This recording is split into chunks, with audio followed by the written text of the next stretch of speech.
Hi friends, ఎలా ఉన్నారు? బాగున్నారా? మీ విషయాన్ని ఇప్పుడు మనం గోధుమ పిండితో బీట్రూట్ చపాతీ తయారీ విధానం చూద్దాం ఫ్రెండ్స్.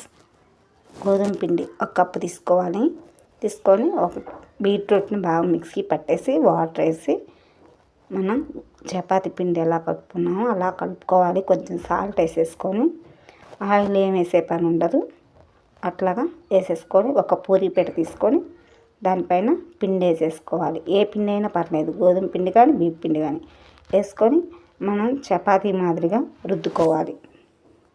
చపాతీ బాగా పలచగా రుద్దుకుంటేనే బాగుంటుంది.